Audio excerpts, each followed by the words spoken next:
What is up, you guys? Glitchiz here, coming at you with another Dauntless video. But first, if you enjoy quality gaming content or informational videos like the one I'm going to be posting today, be sure to hit that subscribe button and turn on notifications so you don't miss any of my future uploads. We are less than 100 subscribers away from that big 1K milestone. Believe it or not, despite the amazing growth that we've been having over the last few weeks, over 87% of you actually aren't subscribed yet. So be sure to hit that subscribe button, turn on notification. It really helps, and I appreciate all of your guys' support. Also, if you enjoyed this video, then be sure to smack that like button as always and comment down below. I appreciate all of your guys' feedback. Makes me a better content creator and helps me make videos that you guys actually want to watch. But for today's video, man, there's a lot to talk about. We've got the new Realm of Ice patch 1.5.3 news that I want to go over.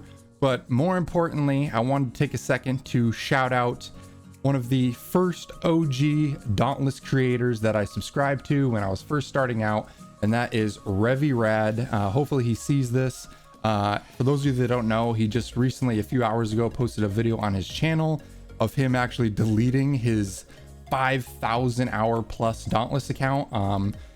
I can honestly say that being a professional artist, a visual effects artist for film and games, and now content creation on YouTube, for the last decade or so, I know how it feels to almost be forced to make content for something you're not really passionate about. So I wish you all the best of luck on all of your future endeavors, and I want to show a little support by putting links down in the description for both your old and your new fighting channel. Anyone that's watching this that hasn't seen his new channel, it's something that he is definitely more passionate about, and it's already growing pretty quickly. So links to that below. Go say hi, show him support. Thank you again for all the amazing Dauntless content that you've put out over the last few years. We've all really appreciate it. But onto the actual video, we have the 1.5.3 patch notes update. I'm not a partner yet, so I don't have the inside scoop and all the test footage that I can get for you guys, but we can run down all the stuff on paper. So first up, Realm of Ice is the name of it. We have obviously tomorrow right around the corner, as you saw from the intro video. Frost Escalation is almost here. It's going to be dropping tomorrow morning at reset, and with it we've got a ton of stuff. A lot of you have seen footage in the test video that I did previously, but I'm sure some things have changed. I'll probably put a lot of videos out once it's live and I get my official hands on. But long story short, same thing you guys have seen. We have a new mechanic, frostbite mechanic.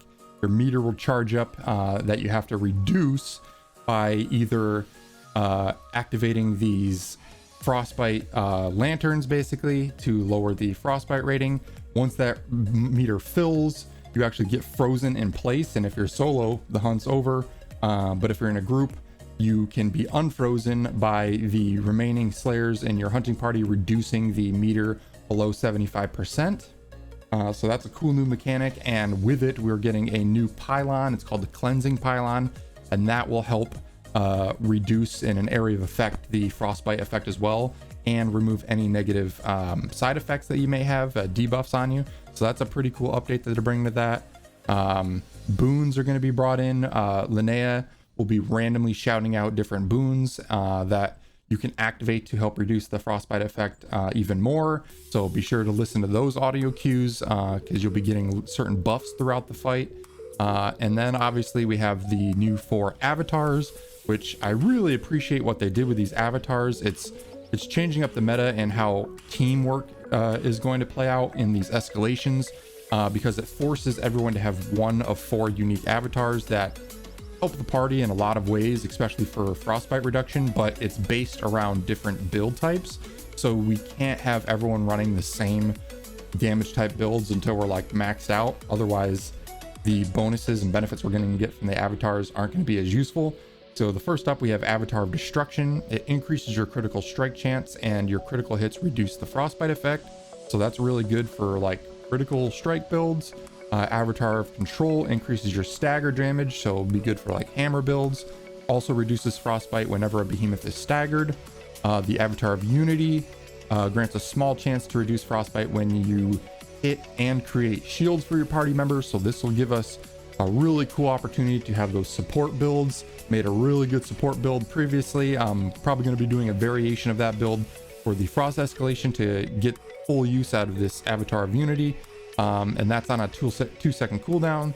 And then lastly, we have the Avatar of Subtlety, and that will do bonus wound damage and reduce frostbite for all behemoths, or for all when a behemoth is wounded or a part is broken. So really cool there. I like what they did with the avatars. We're also getting some new behemoth variations. These are all Deep Frost behemoth variations. From what I know, we have Deep Frost Skarn, Deep Frost Embermane, Deep Frost Gnasher, and might have been one more. Skarn, Gnasher, and Embermane. I think that was it. I think it's those three. So we got some really cool, unique Frost behemoth variations. Really excited about that. But coolest of all is we've got our new boss behemoth. The Ursik is the name of it. It's a giant frost saber tooth looking thing. It's pretty cool. You guys probably saw it in the test footage. I'm curious to see if anything's changed in that fight. We'll get our hands on tomorrow. We also get the new Skaldish themed Hunt Pass armor. Again, we'll go more in depth on this when I get more hands on. I'll show that off to you guys, but really cool, like Aurora Borealis type effects on all these armors and capes and stuff blowing, and paladin looking armor. Really cool. Get more in depth on Urska. Getting all the new Frost legendary weapons with the new shield wall unique perk, which is really good for repeaters. For interrupting behemoths, we don't have to worry about taking concussive grenades anymore, so that'll be nice. Plus we can obviously bond our Pangar weapons to them now, so that's going to be really cool. The new Urska armor looks dope, and there is a upgraded version of this, I believe. In the test server they had like a premiere version when you fully update the rank 25 in the escalation terminal, so look out for those two new armor sets there potentially. Then we have the Realm of Ice Hunt Pass. Again, I'll go more in depth on that when I see the full hands-on. We're also getting a ton of new rumors. Talk to Honest Oz to discover 2 brand new rumors. Don the Heat of the Sun itself by unlocking the Searing Dawn helmet from a Vision of Fire. This may or may not be a Flamebore Razakiri based helmet, kind of like the Exquisite Sunburn sword that I made a video for. Could be Flameborn Gnasher or Charog. I'm not sure which one it's going to have to go to, maybe all of them.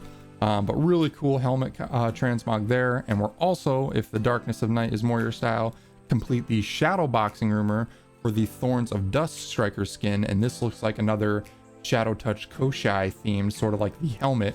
I actually have a video going out right after this one for that rumor, so keep an eye out for that. For some Striker transmogs, which are really cool looking. And then last but not least, for event wise, Saints Bond's also going to be dropping, and that starts February 11th and goes through February 18th.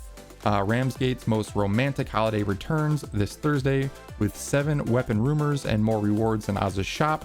Exchange gifts with friends to collect special titles, then group up to gather Hearts of Rage. A limited time drop from Raging Behemoths. Saints Bond begins, and then there's the beginning and end date. So we got a new Valentine's Day themed live event coming, so a ton of stuff to look forward to. Into the more detailed stuff, and even this is pretty juicy. For the journal, all Shadow Touched and Deep Frost variant behemoths now have journal entries that unlock upon first encounter. Players who have already encountered these behemoths will need to fight them again to unlock their entry. So we got some more in-depth journal entries. Quality of life changes under gameplay. We increase the player's stickiness on behemoths to make sure they no longer slide while attacking them.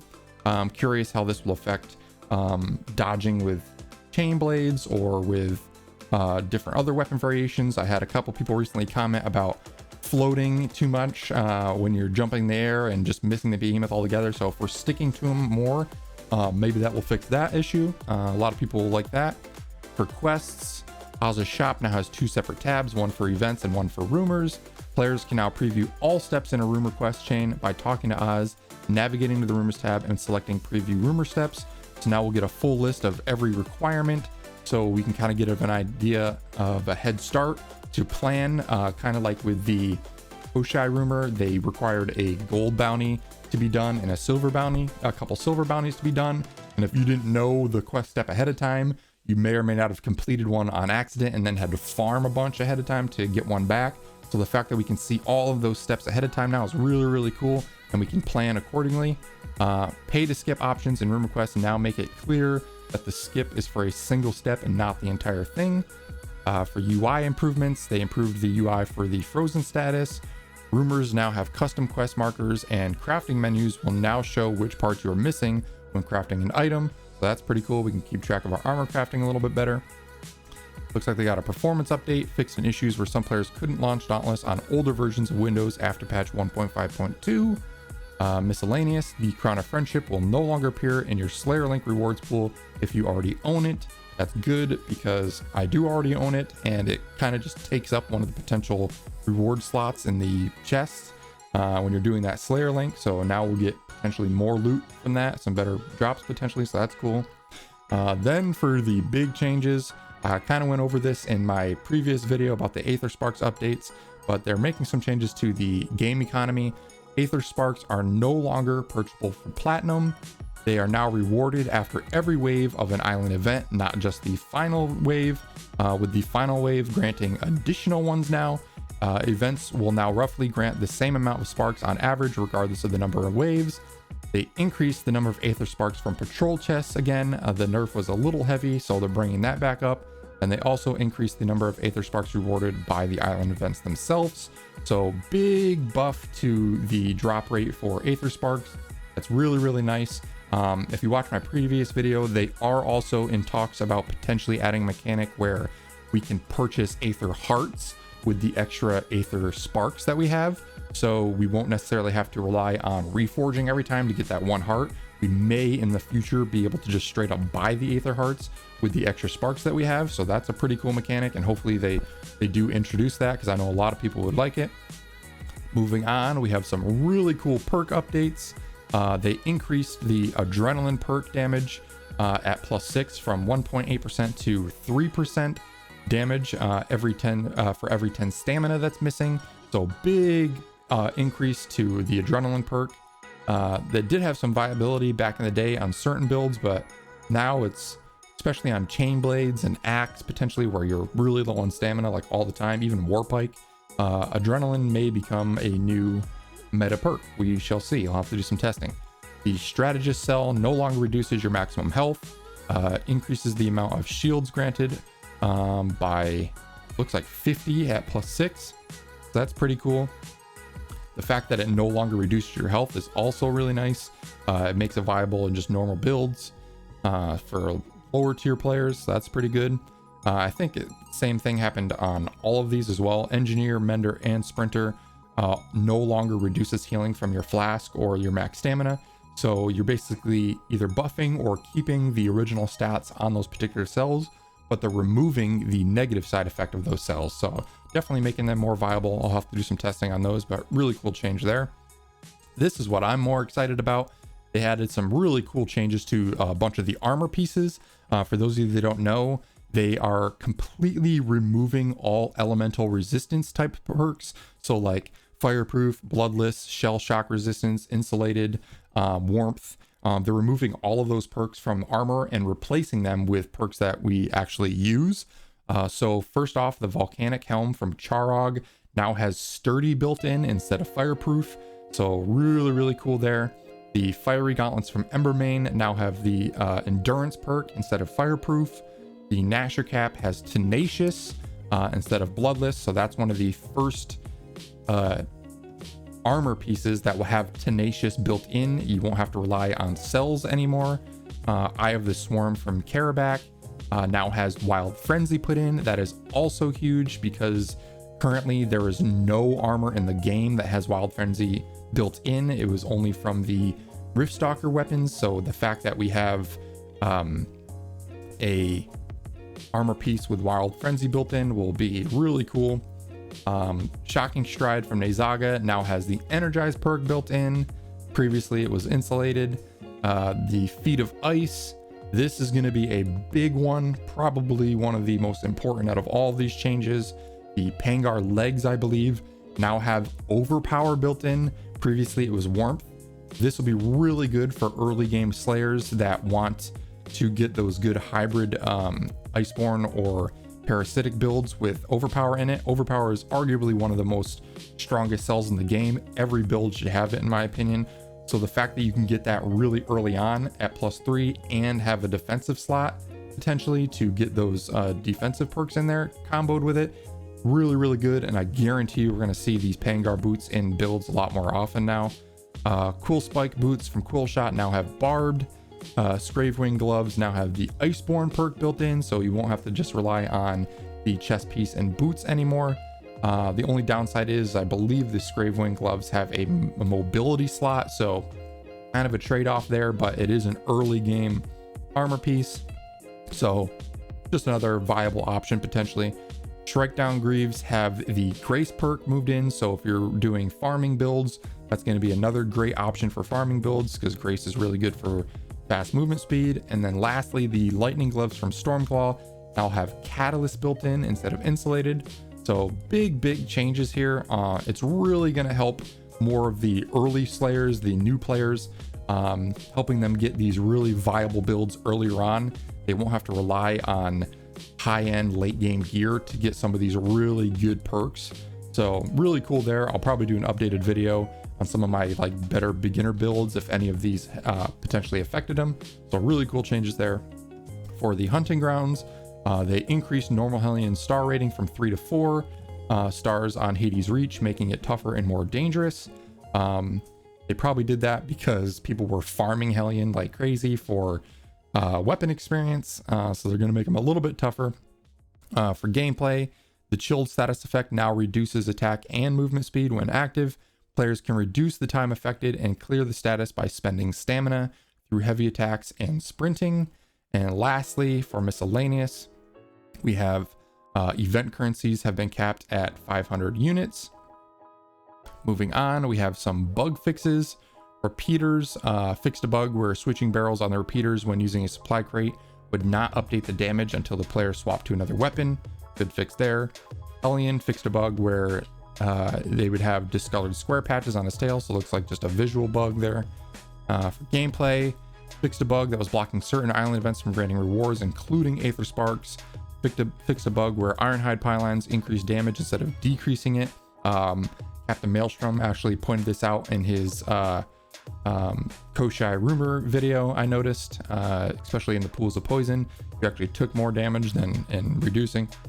So that's good that they fix that. Warpike nodes on the Slayer's Path no longer apply wounding to all weapon types. Let's see here. That is actually a nerf. That's interesting. That makes Warpikes a little more viable now, because before you were getting wound damage on every weapon. So that's interesting. Escalation, the surgical destruction amp will now correctly apply stacks for breaking wounded parts. Players are no longer highlighted when interacting with the escalation crystal. Fixed an issue where behemoths could spawn in walls, may need further improvement. Fixed various cases of falling through the environment. They're always going to be working on that. People find new ones all the time. Fixed various cases of missing collisions and clipping issues in Blaze and Terra escalations. And we got so much. UI, let's see if there's any important ones here. Moving from behemoth to behemoth correctly displays in the overlay now. Armor crafting screen now shows gear that has yet to be unlocked. Player name, title, and guild will now be correctly left aligned in all cases on the HUD. Fixed a bug where the downed player icon would not appear over players' heads. That was a big one. Fixed a bug where the player would not receive the message of the day if a tutorial message was being displayed. Fixed a bug that would leave the purchase rumor UI visible after purchasing. I ran into that actually, so it's good they fixed that. I put a report in. Fixed a bug where active hunt pass text broke out of its text box in Spanish and Russian. Fixed various typos and missing words found in the quest dialogue.